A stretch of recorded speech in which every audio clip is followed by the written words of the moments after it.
मेहनत करना बहुत जरूरी है। सोलापुर नाम के गांव में एक रामलाल और राधा नाम का दाम्पत्य रहा करता था। उनका एक लड़का था जिसका नाम था राघव। राघव एक बड़े कंपनी में जॉब किया करता था।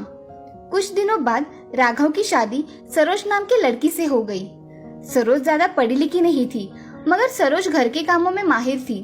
उसको कोई भी काम जल्दी आ जाया करता था। एक दिन राधा रामलाल से, अजी हमें बहू ना बड़ी अच्छी मिली है, मुझे कुछ काम ही नहीं करने देती। हाँ राधा, ये बात सच कही तुमने। मेरे राघव के तो भाग ही खुल गए।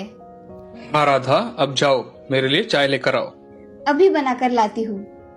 ऐसा कहकर राधा किचन में चली जाती है और चाय बनाने लगती है। तभी सरोज वहाँ आ जाती है और सरोज अपनी सास से, माँ जी आपको कुछ चाहिए था? लाइए मैं चाय बना देती हूँ। अरे रहने दो बहू, मैं बना लूंगी चाय। ठीक है माँ जी, तब तक मैं बाहर पौधों को पानी डाल कर आती हूँ। ऐसा कहकर सरोज वहाँ से चली जाती है और अपना काम करने लग जाती है। ऐसे ही दिन बीत जाते हैं। सरोज और राघव दोनों भी बहुत खुश थे। उनकी शादी को 1 साल हो गया था। एक दिन राघव कंपनी से घर आ रहा था तो उसके गाड़ी का एक्सीडेंट हो गया और उस एक्सीडेंट में राघव की मौत हो गई।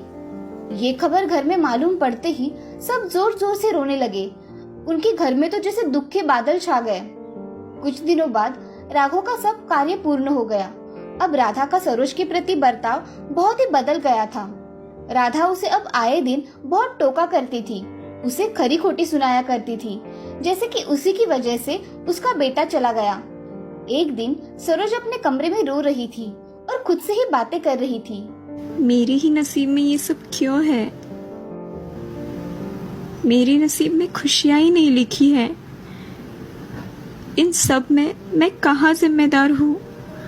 और राघव, तुम भी मुझे छोड़कर चले गए। ऐसा कहकर सरोज और जोर जोर से रोने लगती है। वो दिन भर अपने गम में डूबकर काम किया करती थी और राधा तो सरोज को उसके लड़के की मौत का जिम्मेदार माना करती थी। इसीलिए राधा का सरोज के प्रति रवैया बहुत बदल गया था। एक दिन राधा सरोज से, अरे ओ करमजली, तुम्हें अब खाना तक बनाना नहीं आता, सब दाल जला दी। माँ जी मैं बाहर आंगन में काम कर रही थी तो थोड़ी दाल जल गई। मुझसे ऐसा फिर कभी नहीं होगा। पहले मेरे बेटे को खा गई और अब हमें मारने पे तुली हो।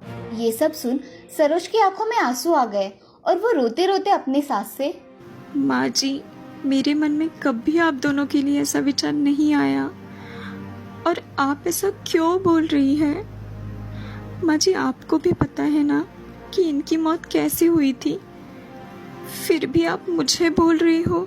ऐसा कहते ही सरोज की आंखों में आंसू आ गए और वो दूसरे कमरे में चली गई। अब सरोज के ससुर जी राधा से, राधा, तुम्हें सरोज को ऐसा नहीं बोलना चाहिए। आप मुझे मत सिखाइए कि मुझे कैसे बात करनी है और कैसे नहीं। मैं मेरा देख लूंगी। राधा, ऐसा कैसा चलेगा? तुम हमारे बेटे के मरने का जिम्मेदार उसको कैसे मान सकती हो? इसमें उसका कोई कसूर नहीं है। हाँ मुझे पता है, मगर मेरा मन नहीं मानता। उसके ही अपशकुनी पैरों के कारण मेरा बेटा चला गया। बस राधा, बहुत हो गया। मैं सुन रहा हूँ, इसका मतलब ये नहीं है कि तुम कुछ भी कहोगी। राधा चुपचाप वहां से अपने कमरे में चली जाती है। कमरे में जाकर बेटे की यादों में रोने लगती है। अब ऐसे ही बहुत दिन बीत जाते हैं और उसके घर में कमाने वाला कोई ना होने के कारण घर का राशन सब खत्म हो रहा था। एक दिन सरोज अपनी सासू माँ से, माँ जी हमारे घर का अनाज अब खत्म हो रहा है तो हमें पहले अनाज भरना पड़ेगा। इस घर में एक ही तो था कमाने वाला, वो भी चला गया। मैं तुम्हारे ससुर जी से बात करके देखती हूँ। उनकी बातें सुन सरोज को बहुत बुरा लगा और उसने घर में ना बैठकर घर के लिए कुछ करने का ठान लिया। एक दिन सरोज कुएं पर पानी भरने के लिए चली गई और उधर कुछ औरतें बातें कर रही थी। मैंने सुना है कि हमारे गांव में विधवाओं के लिए कुछ योजना आई है। अरे विधवाओं ने कुछ काम करना अच्छा लगता है क्या? उन्हें सिर्फ घर का काम करना चाहिए। तुम चुप करो रेशमा, मैंने भी यही सुना है।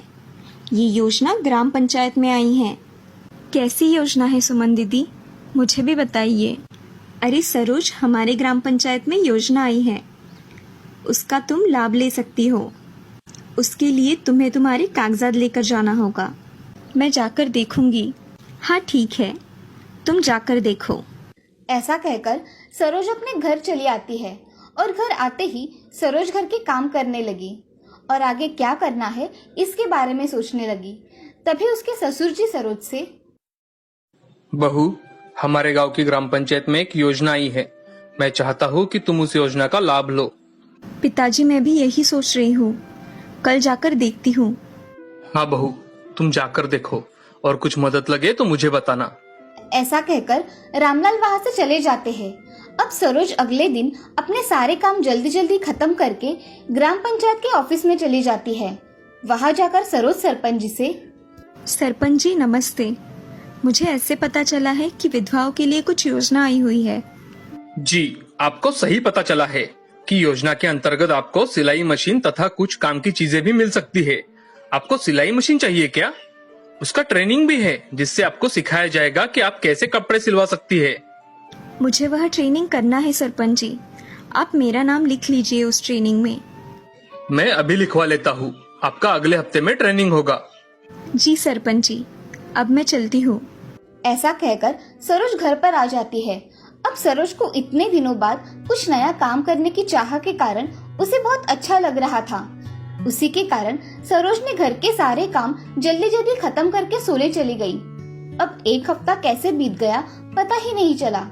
अगले हफ्ते में सरोज का सिलाई करने का ट्रेनिंग शुरू हो गया। अब सरोज वो ट्रेनिंग मन लगाकर करने लगी और उसे सिलाई करने का काम बहुत अच्छी तरीके से आने लगा। उसकी हाथ की कला देख सभी संतुष्ट थे। अब सरोज को सिलाई मशीन घर में काम करने के लिए मिली थी। वो सिलाई मशीन देख सरोज उसके पैर पड़ती है और अपना काम करना शुरू कर देती है। उसके पास अब गांव के बहुत सारे कपड़े सिलवाने के लिए आया करते थे, इसीलिए सरोज को वक्त ही नहीं मिलता था कि वो दूसरी बातें मन पर लेकर सोचे। अब सरोज महीने के अच्छे खासे रुपए कमाया करती थी। उसने एक महीने के सारे पैसे इकट्ठा किए और अपने सास ससुर जी से, माँ जी, ये मेरी महीने की कमाई है, ये आप अपने पास रखिए। नहीं बहू, मैंने तुम्हें बहुत गलत समझा। तुम सच में हमारी बेटी निकली। मैंने तुम्हें इतना कुछ कहा मगर तुमने मेरा कहना मन में ना लेकर खुद की तरक्की की। नहीं माँ जी, ये सब आपकी वजह से हुआ है। आप अगर मेरे पीछे नहीं खड़े रहते तो मैं ये सब नहीं कर पाती। अरे बहू, तुमने हमारा नाम रोशन कर दिया। सरोज अब राधा और रामलाल के पैर पड़ती है और अपना काम खुशी खुशी करने लगती है। कुछ महीनों में सरोज ने अपने साथ और कुछ लड़कियां काम करने के लिए रख ली थी और उनके साथ मिलकर सरोज अच्छा काम किया करती थी। सरोज अब स्कूल के ड्रेसेस और बाकी के सारे कपड़े सिलने में माहिर हो चुकी थी, जिसे विधवा कहकर चिढ़ाने वाला समाज आज उसकी तरफ सम्मान पूर्वक देख रहा था। इस कहानी से हमें ये सीख मिलती है कि किसी को भी कभी भी कम नहीं